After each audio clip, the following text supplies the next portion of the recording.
बात चल रही थी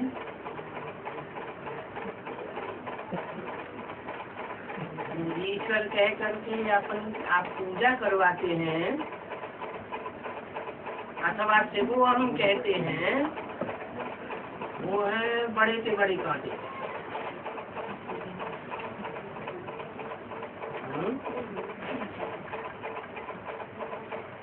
बड़े से बड़े कांटे कौन? जो अपन को शिवो हम कहते हैं। एक तो ये बात बताई। दूसरी तरफ बताया कि मैं किसमें प्रवेश करता हूँ, वो तो काम ही कांटा हुआ। एक होता है कांटा और एक होता है फूल। इसका मतलब जिसमें प्रवेश करता हूँ मुकर्रर रूप से, वो दुनिया का बड़े से बड़ा कांटा हुआ, और उसको आकर के बड़े से बड़ा क्या बनाता हूँ? फूल बनाता हूँ। मैंने दुनिया का सबसे जास्ती सुख देने वाला कौन हुआ? कहते हैं बच्चे तुम्हारा बाप आया हुआ। बच्चे तो नंबर वार है ही दुखदाई, लेकिन बाप वो सबका बाप है। जो भी सुख देने वाले बच्चे हैं, रावण समान बच्चे हैं, खाने वाले को रावण कहा जाता है। उन रावण जैसे बच्चों को भी रुलाने वाला। क्यों? ऐसी क्या दरकार पड़ गई? कांटे से कांटा निकाला जाता है, जिससे विष मारा जाता है, लोहे से लोहा काटा जाता है। तो ये जो दुनिया बड़े से बड़े कांटों की दुनिया हो गई है, इस कांटों की दुनिया को, कांटों को निकालने के लिए क्या चाहिए? बड़े से बड़ा कांटा चाहिए।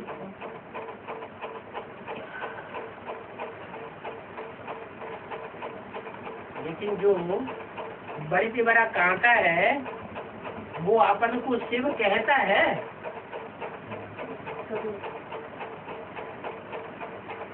तो उन गुरुओं में जो अपन को शिवो हम कहते हैं, ब्रह्मास्मि कहते हैं, और इस बड़े से बड़े कांटे में क्या अंतर हुआ?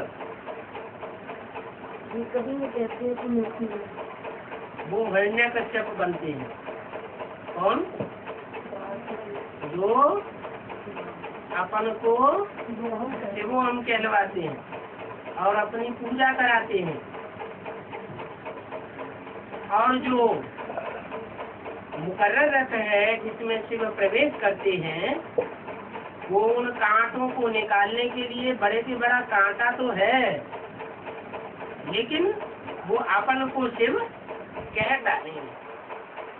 बाप ने कहा है कि मैं आकर के साधु संतों का भी उद्धार करता हूँ। उद्धार मन उत्तम मन ऊपर, हर मन हरण करके ले जाता हूँ। इस दुनिया के जो बड़े से बड़े साधु संत महात्माएं हैं, जिनकी बुद्धि इस दुनिया में ही लगी हुई है, अपना मन, अपना मान मर्तबा बढ़ाते रहते हैं, बड़े बड़े मठ पंथ बनाते रहते हैं, उनकी बुद्धि को हरण करके कहाँ ले जाता हूँ? ऊंची स्टेज में ले जाता हूँ, उनका भी उद्धार करता हूँ। अब साधु तो पवित्र होते हैं, परंतु नाम बड़ा क्यों रखा है? क्योंकि ईश्वर की ग्लानि बहुत करते हैं। बाप को पत्थर भितर में कह करके उनकी कितनी इंसल्ट कर दी है। बाप किसमें आता है? ऐसे पत्थर बुद्धियों में आता है। ऐसे पत्थर बुद्धि जिनकी बुद्धि में ज्ञान का तंत्र बैठता ही नहीं, उनको भी त्रिमूर्ति भगवान के पोस्टर बना बना करके, उनके चित्र बना करके पूजते रहते। पत्थर बुद्धि किसे कहा जाता है?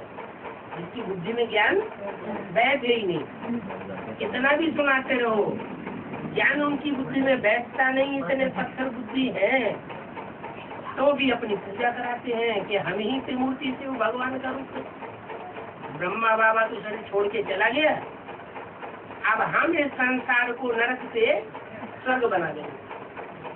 हम स्वर्ग का गेट खोलने वाले असली ब्रह्मास्मि हम हैं। तो बाप को पत्थर बुद्धियों में डाल दिया ना, किसने? उन भक्तों ने जो ऐसे पत्थर बुद्धियों को भी भगवान समझ करके बैठ जाते। तो बाप की इंसल्ट कर दी ना। बाप पत्थर बुद्धि में आवेगा, बाप तो पारस है। क्या बनाता है? पत्थर को भी पारस बनाने वाला है। खुद समझते नहीं है, अब वो तो तुम बच्चों के द्वारा ही समझेंगे। ऐसे भगवान भी उतर आए, ब्रह्मा भी उतरवाए, फिर भी हम समझेंगे नहीं।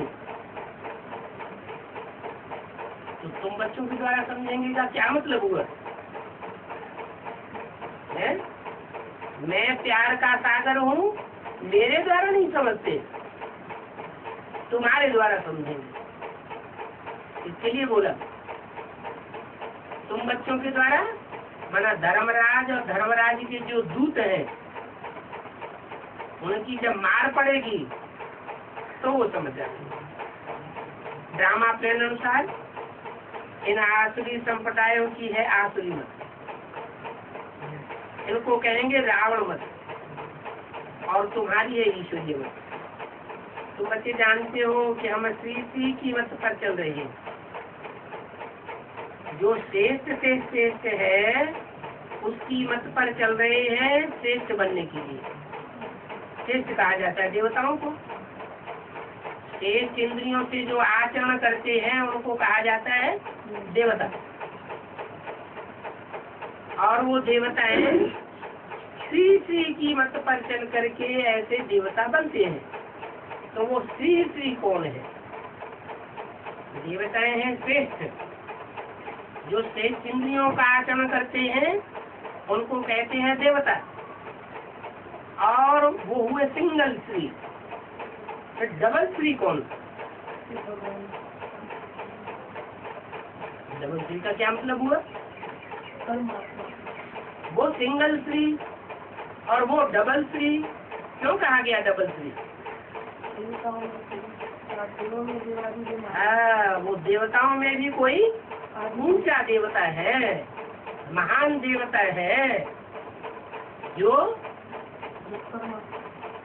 परमात्मा का जिसको टाइटल मिला हुआ है। वो परमात्मा परमपिता नहीं है। परमपिता कौन है? बिंदु बिंदु आत्माओं का बाप शिव।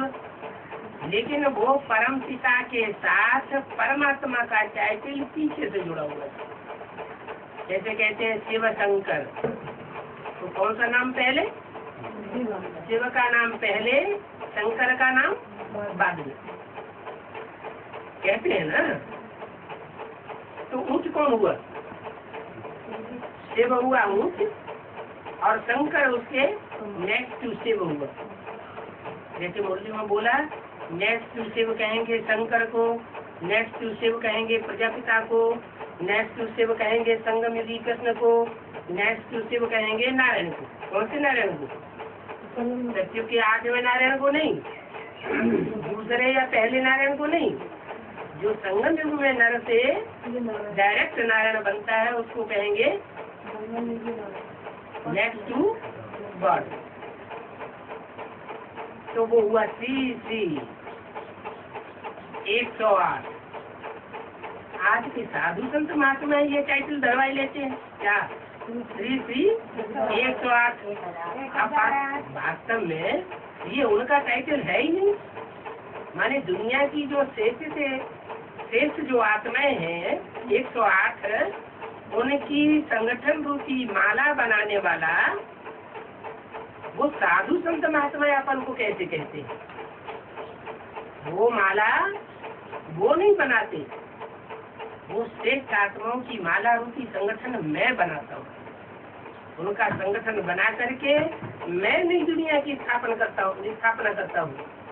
तो ये टाइटल मेरा है। ये सब मनुष्य तो यहाँ सब भ्रष्टाचारी है। गवर्नमेंट भी कहती है भ्रष्टाचारी, लेकिन गवर्नमेंट अपन को भ्रष्टाचारी नहीं समझती। वो साधु संत महात्मा भी अपन को भ्रष्टाचारी नहीं समझते।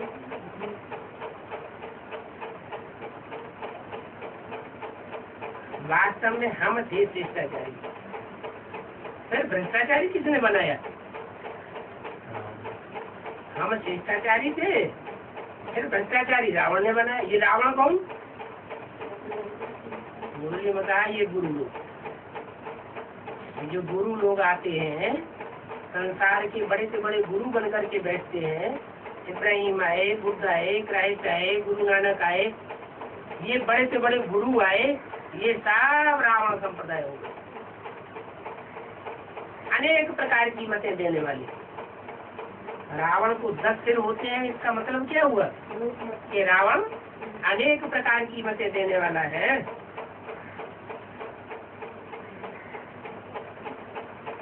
अब इनके संग के रंग में आकर तुम श्रेष्ठाचारी से भ्रष्टाचारी बन गए। तो रावण ने भ्रष्टाचारी बनाया ना। आपने समझाया था हम सो का अर्थ क्या है? हम सो देवी देवता। जो सत्युग त्रेता में हम देवी देवताएं थे, वही मंदिरों में रखी हुई मूर्तियां हम अब क्या बन गए हैं? वो पत्थर बुद्धि मूर्तियां बन गई और हम उनकी पूजा करने लगे।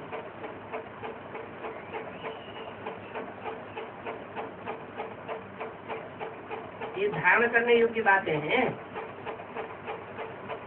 हम सो का अर्थ क्या? हम सो देवता थे, अब हम सो भ्रष्टाचारी बने, भगत बने। बाबा ने समझाया था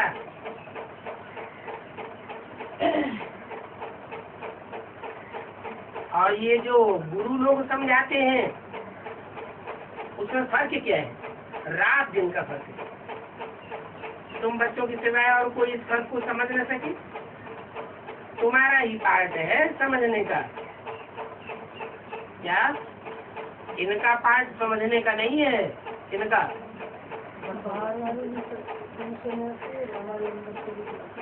न इनका है न उनका है। उन देहधारी धर्म गुरुओं का भी पार्ट नहीं है, इनका भी पार्ट नहीं है समझने का। इनका मन ब्रह्म का। जिनकी बाजू में मैं बैठ करके बोलता हूँ, मुरली चलाता हूँ, इनका भी पार्ट समझने का नहीं है।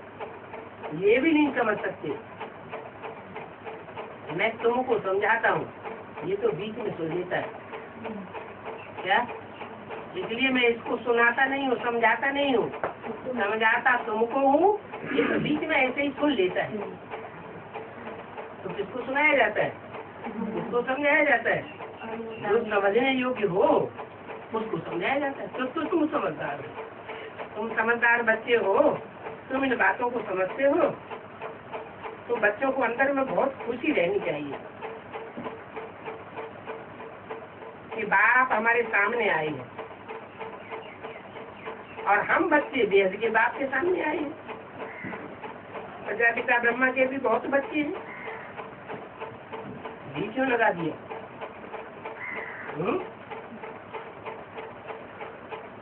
यहाँ घी शब्द क्यों लगाया? ब्रह्मा के भी बहुत बच्चे हैं। ब्रह्मा के कितने ढेर सारे ब्राह्मण ब्राह्मणियां पैदा हो गए। कुछ मुखवंशावली बने और कुछ कुखवंशावली बने। तो जैसे ब्रह्मा के ढेर बच्चे हैं, वैसे प्रजापिता ब्रह्मा के भी ढेर बच्चे।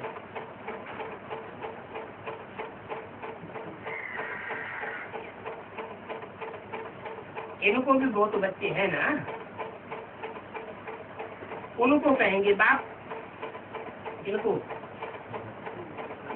उनको कहेंगे बाप, तो इनको क्या कहेंगे? इनको भी बहुत बच्चे हैं, उनको कहेंगे बाप, तो इनको क्या कहेंगे? है? अरे ब्रह्मा माने क्या? बड़ी माँ। वो है बड़ा बाप, तो ये है बड़ी माँ। उनको कहेंगे बाप, उनको कहेंगे मनुष्य शक्ति के शरीरों का बाप। वो किसका बाप है? जो मनुष्य शक्ति के शरीरधारी हैं, उन सब का बाप है वो बाप, प्रजापिता। ये है उनकी माँ, वो सभी का बाप। और ये सभी का बाप नहीं है। किनका बाप है? ब्रह्मा कुमार कुमारियों का बाप है। सबको इसको बाप मानते नहीं है। वो फिर सब आत्माओं का रूहानी बाप है। वो सब है, वो सब रूहानी आत्माओं का बाप है। वो मनुष्य शक्ति का बाप है। और ये बाप किसका है? ये ब्रह्मा कुमार कुमारियों का बाप है। तो वो जिस्मानी बाप, जितने भी 500-700 करोड़ जिस्मानी मनुष्य हैं, उन सब का बाप। और उसका भी कौन बाप है? जो 500-700 करोड़ मनुष्यों का बाप है, उसका भी बाप कौन? रूहानी बाप। इनसे बड़ा और कोई नहीं। इनसे बड़ा शिव बाप से बड़ा कोई है नहीं। इनसे वर्षा भी ऊंच से ऊंच मिलता है। ऊंच से ऊंच बाप से ऊंच वर्षा मिलता है। विश्व के मालिक श्री लक्ष्मी नारायण बनते हैं। आधा कल्प के लिए इतने सुखी बनेंगे, तो तुम बच्चों को पढ़ाई में गफलत नहीं करनी चाहिए। बुद्धि से जज करो।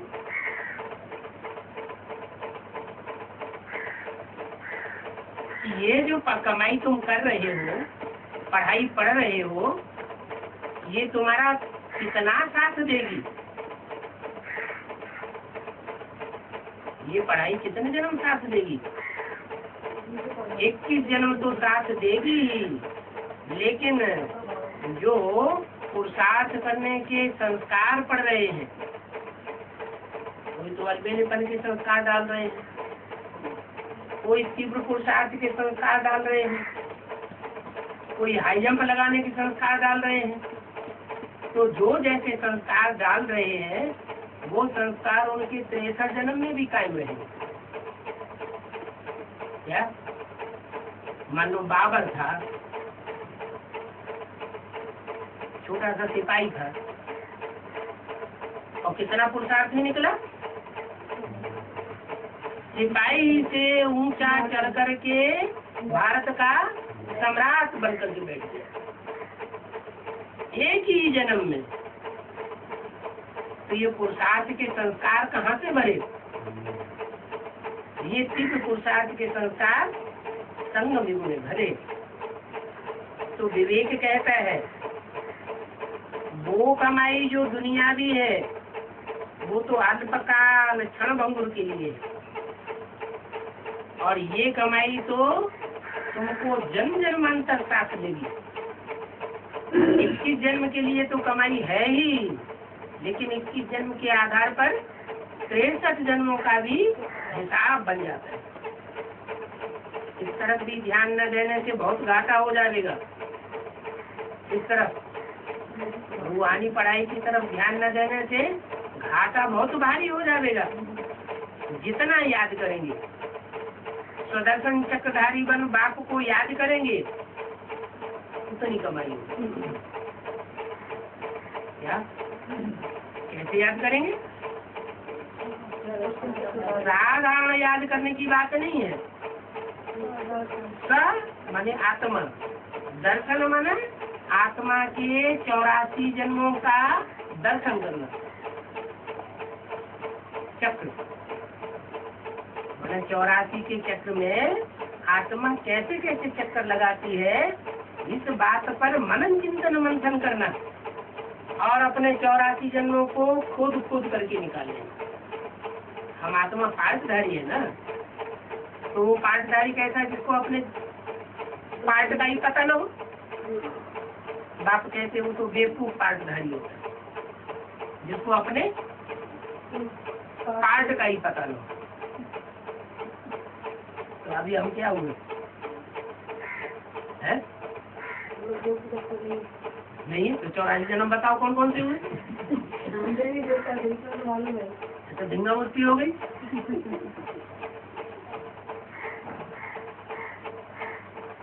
बाप तरीका बताते हैं कि ऐसे ऐसे मनन चिंतन मंथन करो तो तुम्हारी बहुत कमाई होगी। अलग को याद करने में तुमको तकलीफ क्या होती है जो तुम बार बार भूल जाते हो? क्या अलग माना खड़ा डंडा, जो पुरुषार्थ में आज से अंत तक खड़ा रहता है, गिरता नहीं। और जो है उनका पुरुषार्थ एक जैसा नहीं चलता, एक रस नहीं चलता। और एक का पुरुषार्थ जो खड़ा डंडा है, अलग है, उसका पुरुषार्थ एकदम एक रस चलता है। तो जो एक रस पुरुषार्थी है उसी को याद करना चाहिए या ऊपर नीचे होने वालों को याद करना चाहिए? मुरली में क्यों मना कर दिया इसे ब्रह्मा को याद नहीं करना है? क्योंकि वो पुरुषार्थ में चलते चलते क्या हो गया, पड़ गया, गिर गया। तो तुमको क्या तकलीफ होती है अलग को याद करने में? जो अलग ऊंचे से ऊंचे है उसको याद करने में तुम्हें तकलीफ क्यों होती है? माया बड़ी पहलवान है, कितना विघन डालती है। बाप कहते हैं सिर्फ अलग और बे को याद करो। बाप को याद करने से हम तमो प्रधान से सत्व प्रधान बन जाएंगे। अभी समय बहुत कम है, 70 साल हो गए कहते कहते। क्या समय बहुत कम है? धंधा धोरी करते करते अपने मासूक को तुम याद करेंगे तो भविष्य के लिए बहुत फायदा होगा। वो कमाई कितना साथ देती है। कितने पदमा पदमपति तुम बनते हो। वो जो दुनिया में पदमा पदमपति हैं, पदमपति सिंघानिया, टाटा, बिरला, तो तुम जानते हो कि वो कितने दिन चलेंगे? तो कितने दिन चलेंगे? वो तो इसी जन्म में हाँ होने वाले हैं। और तुम्हारी कमाई तो जन्म जन्मांतर चलने वाली है। उन पदमा पदमपति बनने वाले, मल्टी मिलियनर्स बनने वाले के जो पोते धोत्रे होंगे वो उनके धन का वर्षा नहीं पा सकेंगे। और तुम जो कमाई करते हो उसका वर्षा 21 जन्मों तक तुम्हारे पोत्रे धोत्रे पोत्रों को मिलता रहेगा। एक के बाद एक, पहला लक्ष्मी नारायण, उसका बच्चा, दूसरा लक्ष्मी नारायण, उसका बच्चा, तीसरा लक्ष्मी नारायण, उसके बच्चे, चौथा लक्ष्मी नारायण, तो सब हो गए ना। 21 जन्म तक वो कतार लगी रही। वो जो दुनियावी पदमा पदमपति हैं, मल्टी मिलियनर हैं, उनके पोत्रे धोत्रे उनकी मिल्कियत प्राप्त नहीं कर पाएंगे, क्योंकि तुम जानते हो कि अब तो विनाश होने वाला है। वो लोग समझते हैं हमारी वंशावली बहुत सुखी होगी क्योंकि हमने बहुत धन कमा के रखा हुआ है। तुम जानते हो ये उनका कमाया हुआ धन सारा मिट्टी में मिल जाने वाला है, क्योंकि आज की दुनिया में कोई सच्ची कमाई करता ही नहीं है। क्या जितने भी करोड़पति अरबपति बन रहे हैं वो सब झूठी कमाई से बन रहे हैं या सच्ची कमाई से बन रहे हैं? झूठी कमाई से बन रहे हैं। वो सुखी रहने वाले नहीं हैं। हमारी वंशावली तो बहुत सुखी होगी। हाँ, उन मल्टी मिलियनर्स में कोई हमारे कुल का बिरला होगा तो पिछाड़ी में आकर वो भी गरीब बन जाएंगे और गरीब बन करके ईश्वरीय ज्ञान उठाए लेंगे। जब तक उनको बड़ेपन का अहंकार है तब तक ईश्वरीय ज्ञान नहीं उठाएंगे। जब गरीब बन जाएंगे तो ईश्वरीय ज्ञान को उठाए लेंगे। बाप का परिचय लेंगे परंतु गरीब बनेंगे। अभी बाप तो गरीब निवास बनकर के आया हुआ है ना, तो उनको भी गरीब बनना पड़े। अच्छी रीति को साथ करने से राजाई में वर्षा पा सकते हैं। एम ऑब्जेक्ट तुम बच्चों के सामने खड़ा है। कौन है एम ऑब्जेक्ट? लक्ष्मी और नारायण का जो दर्जा है वो तुम्हारे सामने है। उस धंधे के साथ कुछ कुछ समय निकाल करके बाप को याद करते हो। वो बाप आधा कल्प का मासूक है। कहते भी है हे भगवान, हे प्रभु, हे राम। अभी तो वो सन्मुख आते हैं। कौन? प्रभु, हे राम, हे भगवान। अभी वो सन्मुख आते हैं। वो हर 5-4 वर्ष बाद सन्मुख आते हैं। ऐसे नहीं इसी जन्म में, कल्प कल्प आखिरी जन्म में सन्मुख आते रहे। कहते हैं मैं भारत को यह लक्ष्मी नारायण बना करके गया था। क्या भारत जो भ्रष्टाचारी बन गया था, उस भ्रष्टाचारी भारत को मैं यह लक्ष्मी नारायण बना करके गया था। अभी फिर आया हूँ। कल लक्ष्मी नारायण बना के गया, आज ये रंग हो गए। अभी मैं फिर आया हुआ हूँ, कल ये फिर क्या बन जाएंगे? फिर रंग से राजा महाराजा बन जाएंगे। तुम भी कहते हो बाबा हम आपसे ये वर्षा लेंगे, इतना ही वर्षा लेंगे, कम नहीं लेंगे। तुम क्या कहते हो? लक्ष्मी नारायण को जो आपने वर्षा दिया है वही वर्षा हम भी लेंगे। भले हमारे बच्चे आज भी तुम संभालो। सिर्फ बाप को याद करो और पावन बनो और सुदर्शन चक्र फिराओ तो तुम सचिव में ऊंच पद पा लेंगे। बाप का परिचय दो। 100 लोग बाप का परिचय सुनेंगे, उनमें से कितने निकलेंगे? 1 निकलेगा। तो जिन 100 को तुमने संदेश दिया वो बेकार चला गया क्या? क्यों? जिन 100 को संदेश दिया वो तुम्हारी प्रजा बन जाएगी। प्रजा को कोई पुरुषार्थ करना नहीं होता, वो सिर्फ संदेश लेते हैं। और जो पुरुषार्थ करेंगे 100 में से 1 वो राजकुल में आ जाएंगे। बाप कहते हैं शांति का सागर, पवित्रता का सागर तो मैं हूँ। लक्ष्मी नारायण को ज्ञान सागर नहीं कहेंगे।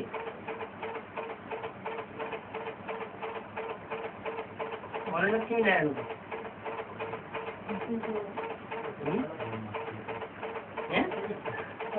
ज्ञान है। जो सतयुग के पहले लक्ष्मी नारायण बनेंगे उनको ज्ञान सागर नहीं कहेंगे। बच्चे जानते हैं 5-4 वर्ष बाद फिर से बाप आया हुआ। बाप कल्याण का सागर है तो बच्चों को भी कल्याणकारी बनना चाहिए ना। कोई से खुंदक क्यों खानी चाहिए? कोई का कल्याण करने की बात बुद्धि में क्यों आनी चाहिए? अगर कोई बच्चों का कोई से दुश्मनी पनपती है तो वो क्या ज्ञान सागर बाप के बच्चे हैं? ज्ञान सागर बाप जानते हैं कि इन्होंने मेरी कितनी ग्लानि की है, फिर वो हम कह के बैठ जाते हैं हम ही भगवान है, दूसरा कोई भगवान नहीं होता, तो भी मैं इनके ऊपर आकर कल्याण करता हूँ। तो तुम भी ज्ञान सागर के बच्चे हो, तो तुम्हें किसी के प्रति अपने अंदर में बुखार नहीं रखना चाहिए। तुम बच्चों को भी कल्याणकारी बनना है। स्टूडेंट कहे कि पढ़ने का हमको टाइम नहीं है, क्या कोई स्टूडेंट कहे कि हमको ये सब पढ़ने का सुनने का टाइम नहीं है, तो समझो ये तो फेल होने वाले हैं। आगे चल के ज्ञान में आएंगे भी, लेकिन ये पूरा उठाए नहीं सकेंगे। ये भारी चोटी है, ऐसी माया का गुलाम नहीं बनना चाहिए जो जन्म जन्मांतर का घाटा दिलवा दे। अच्छा, बच्चों को गुड मॉर्निंग, गुड नाइट।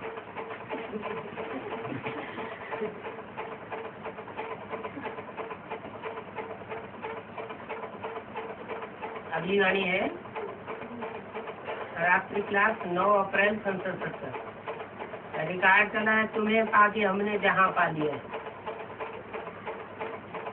किसे पाकर? तुम्हें माने किसे? ऐसी कौन सी चीज है जिसे पा लिया जाए तो जैसे पूरी दुनिया मिल गई है? नहीं, बरगद इतना बड़ा वृक्ष होता है, विशाल वृक्ष। बरगद को तो कोई नहीं उठा सकता, लेकिन बरगद का बीज मिल जाए तो बुद्धि में आ जाता है कि बीज मिल गया तो जैसे हमको सारा वृक्ष मिल गया। तो ऐसे ही ये इतनी बड़ी दुनिया, उसको कहते हैं जहान। वो जहान हम कैसे पालेंगे? जो जहान का बीज है, बीज माना बाप, जो विश्व पिता है वो हमको मिल जाए तो जैसे सारा विश्व हमको मिल गया। तो यह बात किन्होंने कही कि तुम्हें पाके सारे जहान की राजाई पाई। अभी तुम बच्चे स्टूडेंट भी हो, बच्चे भी हो, टीचर के स्टूडेंट हो और बाप के बच्चे हो। तुम जानते हो कि बेहद का बाप हम बच्चों को विश्व का मालिक बनाने के लिए आए हैं। उन बाप के सन्मुख हम बैठे हैं। क्या ये कौन जानता है? तुम बच्चे जानते हो। तुम किसको कहा जाता है? जो सन्मुख बैठते हैं उनको कहा जाता है तुम। जो बाजू में बैठता है उनको कहा जाता है यह। जो दूर बैठते हैं उनको कहा जाता है वह। तो तुम बच्चे जानते हो कि हम राजयोग सीख रहे हैं और विश्व का क्राउन प्रिंस हम बनने वाले हैं। न यह बनेंगे विश्व के मालिक, विश्व के प्रिंस यह नहीं बनेंगे। यह माने कौन है? यह कौन बाजू में बैठने वाले है? ब्रह्मा। ये ब्रह्मा जो बाजू में बैठने वाला है ये विश्व का क्राउन प्रिंस बनने वाला नहीं है। और इनकी सारी डिनास्टी, इनको फॉलो करने वाले जो बैठे हैं, ब्रह्मा कुमार और कुमारी कहलाने वाले, वो भी विश्व के प्रिंस क्राउन बनने वाले नहीं हैं, तुम बनने वाले। तो तुम्हारा कितना ऊंच मर्तबा है? तुम यहाँ पढ़ने आए हो। ये गीत तो भक्ति मार्ग का गाया हुआ है। कौन सा? तुम्हें पाके हमने जहाँ पा लिया है। अभी तुम बुद्धि से समझते हो इसका अर्थ कि हम विश्व के महाराज महाराज कुमारी बनेंगे। बाप है ज्ञान का सागर, सुप्रीम रूहानी टीचर, रूहों को बैठ पढ़ाते हैं। उसको नहीं पढ़ाते हैं। जो देवान में बैठते हैं उनको नहीं पढ़ाते। देवान में रहने वालों को नहीं पढ़ाते, उसको पढ़ाते हैं जो आप देव आत्मिक स्टेज में रहने वालों को पढ़ाते हैं। तुम्हें टांगी तो बोलिए मैं सुप्रीम रूहानी टीचर हूँ क्या? मैं छोटा मोटा टीचर नहीं हूँ, सुप्रीम टीचर हूँ। मेरे को कोई पढ़ाई नहीं पढ़ा सकता क्या? दुनिया में जितने भी टीचर्स हैं उन सब टीचर्स का भी मैं टीचर हूँ। कोई टीचर मेरे को पढ़ाई नहीं पढ़ा सकता, मैं सबको पढ़ाई पढ़ाता हूँ। मेरे को कोई पढ़ाई नहीं पढ़ा सकता, मैं सबका बाप हूँ। मेरा इस सृष्टि में साकार रूप में कोई बाप नहीं।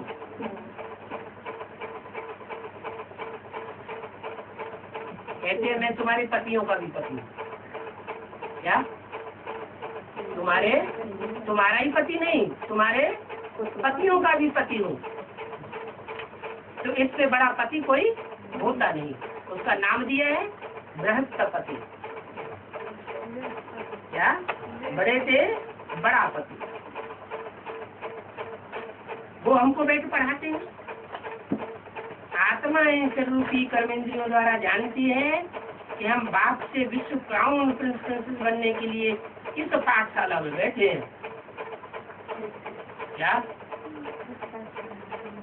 इस पाठशाला में आध्यात्मिक सच्ची गीता पाठशाला में बैठे हैं। तो तुम बच्चों को कितना नशा होना चाहिए? क्यों? आध्यात्मिक सच्ची गीता पाठशाला में बैठे हैं, इसमें नशे की क्या बात होगी? क्योंकि आध्यात्मिक सच्ची गीता पाठशाला में ही स्वयं बाप बैठ करके पढ़ाते हैं। और तथाकथित तो प्रजापिता ब्रह्मा कुमारी ईश्वरी विश्वविद्यालय में बाप बैठ करके नहीं पढ़ाते। कहाँ पढ़ाते हैं? थोड़े थोड़े बच्चों को आध्यात्मिक सच्ची गीता पाठशाला में बैठकर पढ़ाते। कितना नशा होना चाहिए? अपने दिल से पूछो, इतना नशा हम स्टूडेंट्स में है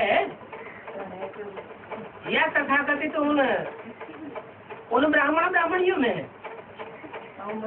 उनमें जास्ती नशा है या तुम्हारे में जास्ती नशा है? ये कोई नई बात नहीं है। कलप तुम ऐसी पढ़ाई पढ़ते हो। कहाँ बैठकर? आध्यात्मिक सच्ची गीता पाठशाला। हम कल्प विश्व के क्राउन प्रिंसेस बनने के लिए बाप के पास आते क्या? वो भले पढ़ते हैं बड़े बड़ी यूनिवर्सिटी में, बड़ी बड़ी बिल्डिंगों में, कुर्सियों पे बैठ के पढ़ते हैं, सोफा सेट पे बैठ के पढ़ते हैं और लाखों हजारों की तादाद में बैठ करके पढ़ते हैं। लेकिन वो विश्व के क्राउन प्रिंसेस बनने वाले नहीं हैं। और तुम पट्ट पर बैठे हो। पट्ट पर बैठ करके जो पढ़ाई पढ़ते हो तो भी तुम विश्व के मालिक बन जाते हो। बाप पूछते हैं तो सब कहते हैं हम तो सूर्यवंशी क्राउन बनेंगे, सूर्यवंशी प्रिंसेस बनेंगे या लक्ष्मी नारायण बनेंगे। तो अपने दिल से पूछना चाहिए, ऐसा बनने के लिए हम पुरुषार्थ भी करते हैं।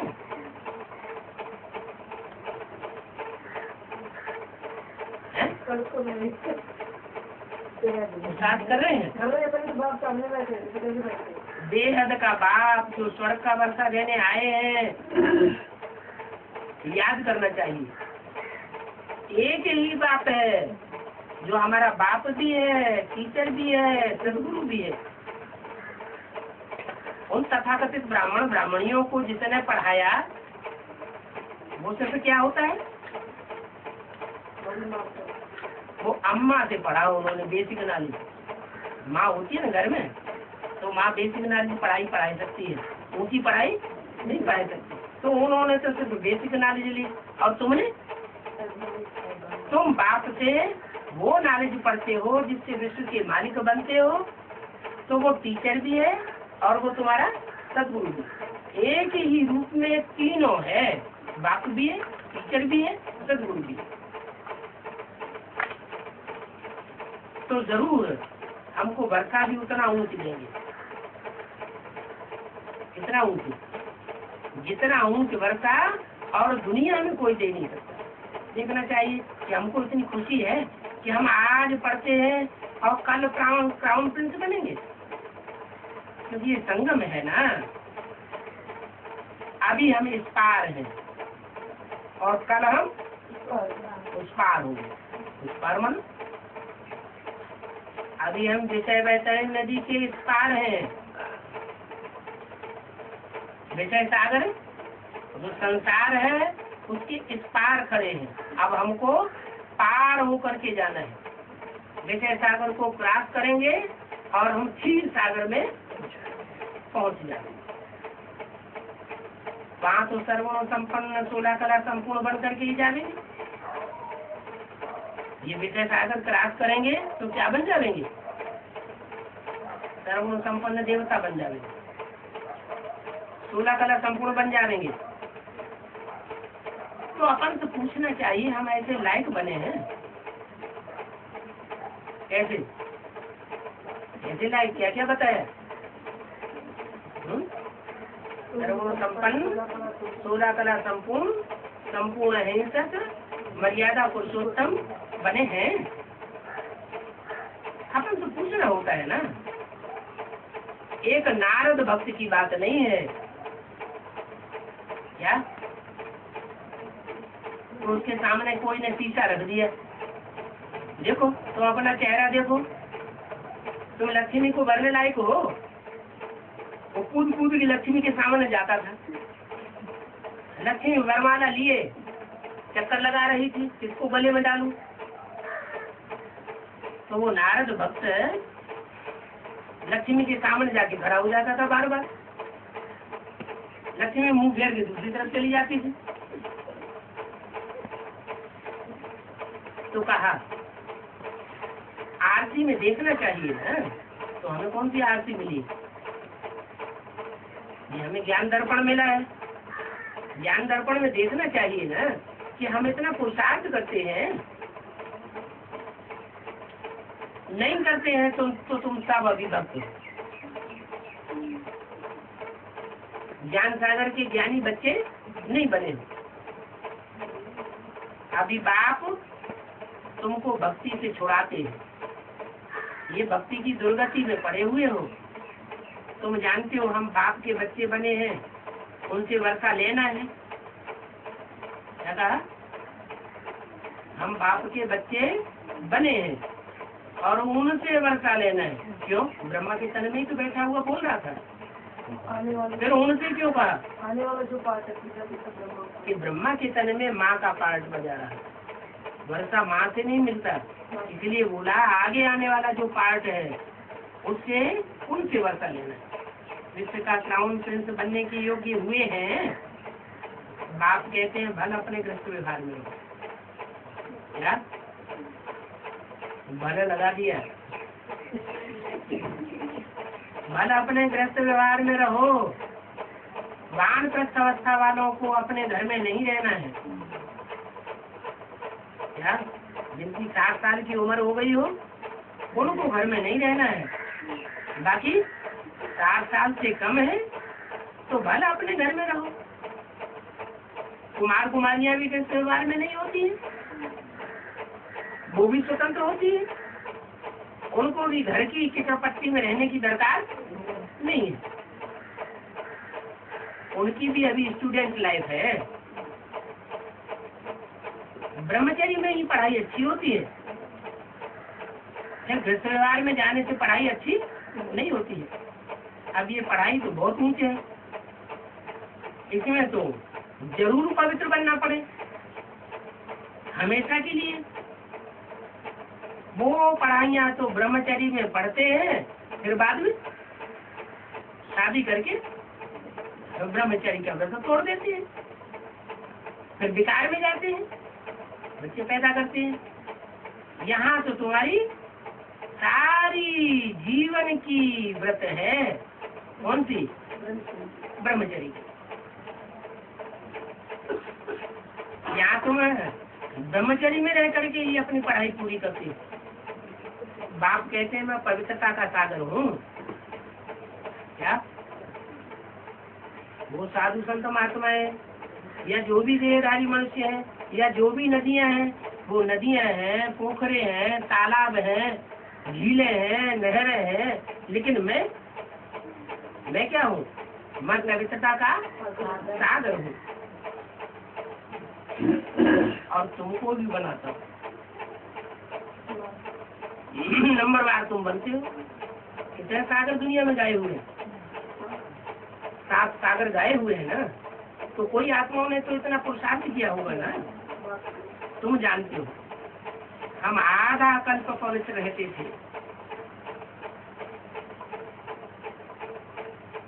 आधा कल्प पवित्र रहे तो कौन हुए? जो पूरे आधा कल्प पवित्र रहते। Second Narayan, third Narayan, fourth Narayan, कौन आधा कल्प पवित्र रहते? जो पहले लक्ष्मी नारायण हैं, जो नर से डायरेक्ट नारायण बनते हैं, वो पूरे आधा कल्प पवित्र रहते। बरोबर बाप से प्रतिज्ञा की होगी, क्यों नहीं हम पवित्र बन करके और बना करके और फिर विश्व के मालिक बनेंगे। वो भी पवित्र रहेंगे और दूसरों को भी पवित्र बनावेंगे। कितना बड़ा पाप है भिखारी बनना।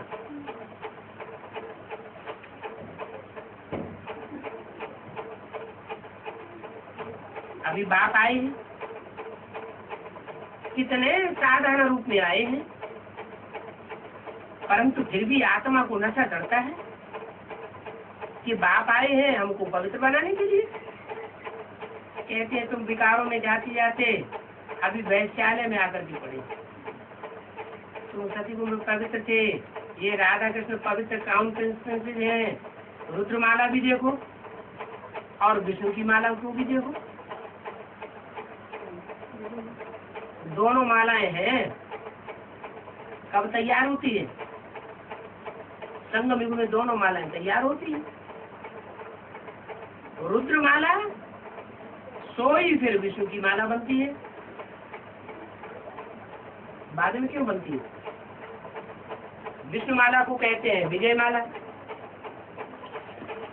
इसका मतलब रुद्रमाला के जो मणके हैं जरूर विकारों पर पहले विजय प्राप्त नहीं करते हैं और बाद में विकारों पर विजय प्राप्त करते हैं तो विष्णु की माला में जाते हैं। रुद्राक्ष की माला बनती है तो उस रुद्राक्ष की माला में रुद्राक्ष में आंखें दिखाते हैं।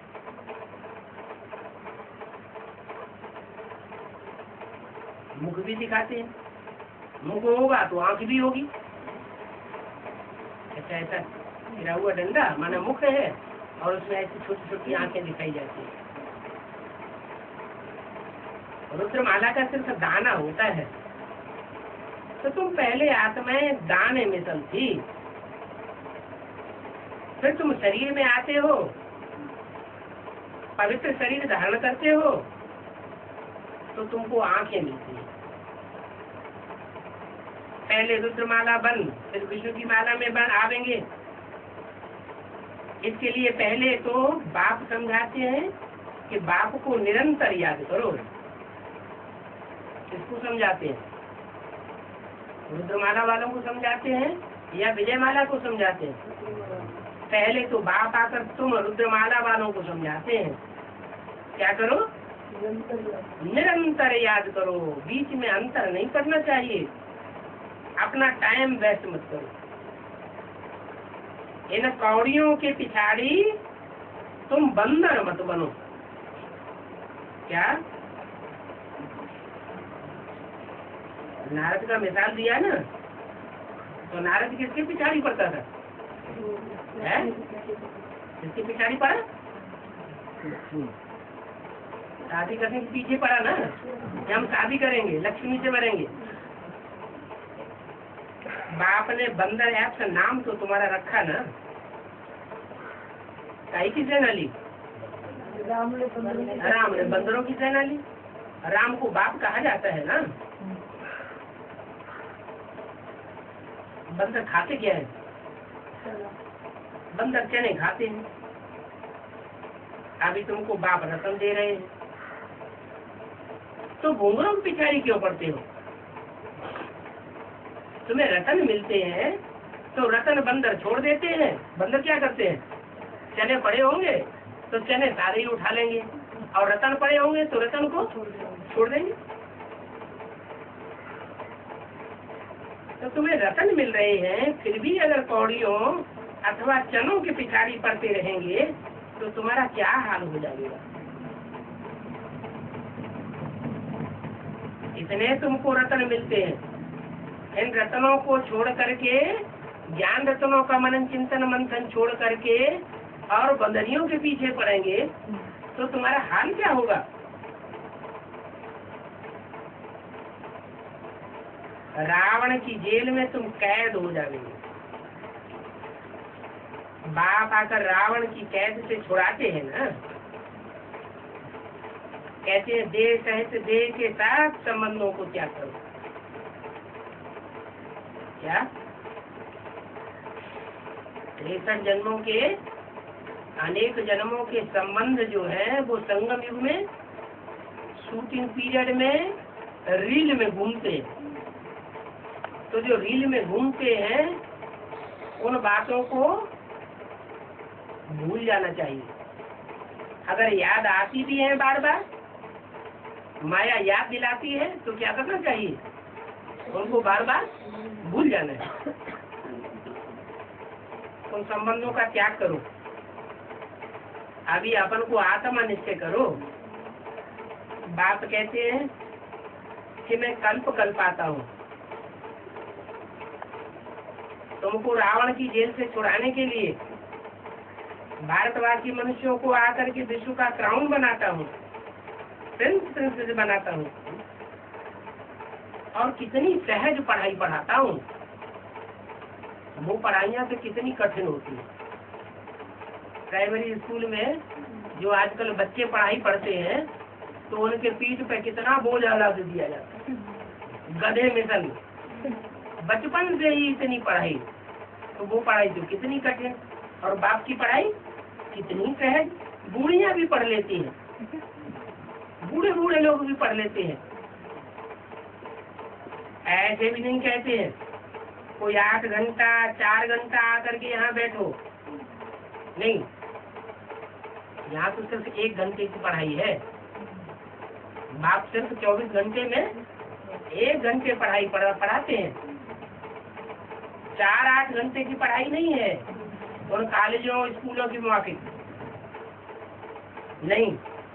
गृहस्थ व्यवहार में रहते अपन को आत्मा समझो, मुझे याद करो, तो तुम पति से पावन बन जाओ। विकार में जाने वाले को पतित कहा जाता है। क्या? भी माना विपरीत, कार माना कार्य। जो विपरीत कार्य में जाता है, कौन सा कार्य? किसके विपरीत? जो बाप ने श्रीमत दी है, उस श्रीमत के विपरीत अगर हम कोई कार्य करते हैं तो उसको कहा जाता है काम, क्रोध, लोभ, मोह, अहंकार से प्रभावित हुआ कार्य, माया से प्रभावित हुआ कार्य। देवता पावन थे, इसलिए उनकी महिमा गाते हैं। बाप समझाते हैं जो महिमा गाते हैं देवताओं की, वो है अल्पकाल क्षण भंगुर सुख। झांझ मजीरा मृदंग बजाते रहते हैं, डांस करते रहते हैं, थोड़े समय का सुख मिल जाता है। साक्षात्कार होता है तो भी थोड़े समय का सुख मिलता है। सन्यासी ठीक कहते हैं। क्या सन्यासी क्या कहते हैं? क्या ठीक कहते हैं? वो कहते हैं सुख काग विषय। इस दुनिया के जो सुख है वो काग की विष्ठा के समान सुख है, अल्पकाल क्षण को सुख देने वाले हैं। परंतु उनको ये पता नहीं है कि स्वर्ग में कितने सुख होते हैं। सन्यासियों को ये पता नहीं है। 8 वाणी का दूसरा सूत्र, उसका तो नाम ही है सुखधाम। और सन्यासी जिस दुनिया में आते हैं उसका नाम है दुखधाम। सन्यासी दुखधाम में आते हैं और देवताएं सुखधाम में आते हैं। ये दुनिया ही दुखधाम है। इन बातों को दुनिया में किसी को पता ही नहीं है। बाप ही आकर के कल समझाते हैं, आकर के देही अभिमानी बनाते हैं, कहते हैं अपन को आत्मा समझो। हम आत्मा एक शरीर छोड़ते हैं और दूसरा शरीर लेते हैं, तो शरीर विनाशी हुआ ना। एक शरीर विनाश हुआ और दूसरा शरीर धारण कर लिया।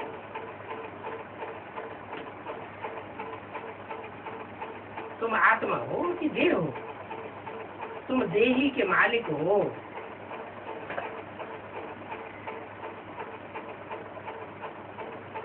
ये देह तुम्हारा मालिक नहीं है। 84 जन्म लेते लेते अभी तुम तमो प्रधान बन गए। 84 जन्म लेने के बाद, और जिन्होंने 83 जन्म लिए हैं वो तमो प्रधान नहीं बनते। मान लो सेकंड नारायण है, सतयुग में सेकंड नारायण आके जन्म लेगा, उसकी प्रजा भी 83 जन्म लेगी, तो वो अंतिम जन्म में आकर के तमो प्रधान नहीं बनेंगे, वो भी तमो प्रधान बनेंगे। और तुम 84 जन्म लेने के बाद अब तमो प्रधान बने हो, तो जीत में कौन है? जो 84 जन्म लेने के बाद तमो प्रधान बनते हैं उनको बहुत सुख मिलता है। 83 जन्म जिनके हुए वो तो कन्वर्ट होने वाले, कम कला वाले हो गए। तुम्हारी आत्मा और शरीर दोनों पतित बन गए। देह अभिमानी बनने के कारण तुमसे पाप हुए हैं। अभी तुमको देही अभिमानी बनना है। कितने जन्म के लिए? 21 जन्म के लिए देही अभिमानी बनना है। मेरे साथ वापस घर चलना है। आत्मा और शरीर दोनों को शुद्ध बनाने के लिए बाप कहते हैं क्या क्या कहते हैं? तथाकथित ब्राह्मण क्या कहते हैं? आत्मा और शरीर दोनों शुद्ध बनेंगे इस जन्म में, या सिर्फ आत्मा पावन बन करके शरीर छोड़ के चली जाएगी? उनका कहना है कि जैसे ब्रह्मा बाबा वो श्राद्ध करते करते शरीर छोड़ के चले गए, आत्मा उनकी पावन बन गई और शरीर इस जन्म में पावन बन नहीं सकता। लेकिन बाप क्या कहते हैं?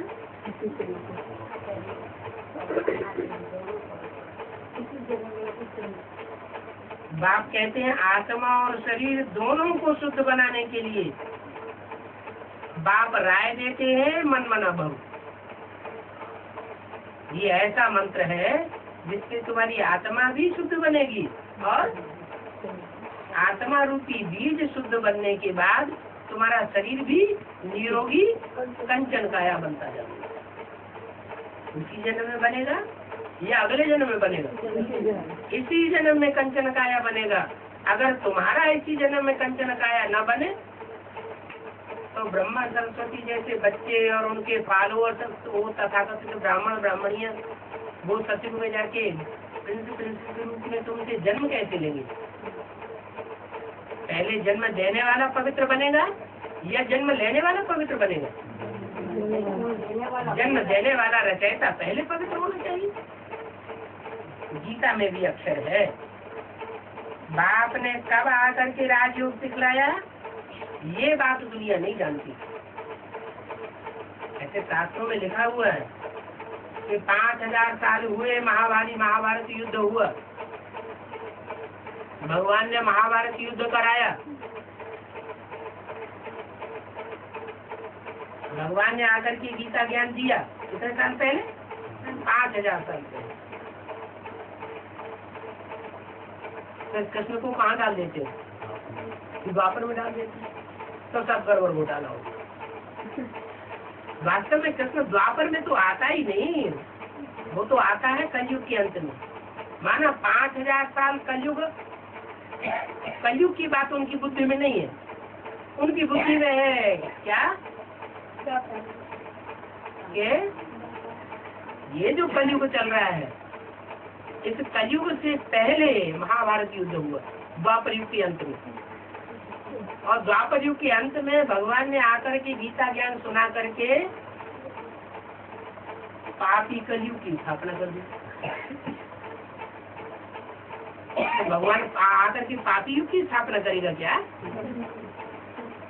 भगवान बाप आकर के तो स्वर्ग की स्थापना करते हैं।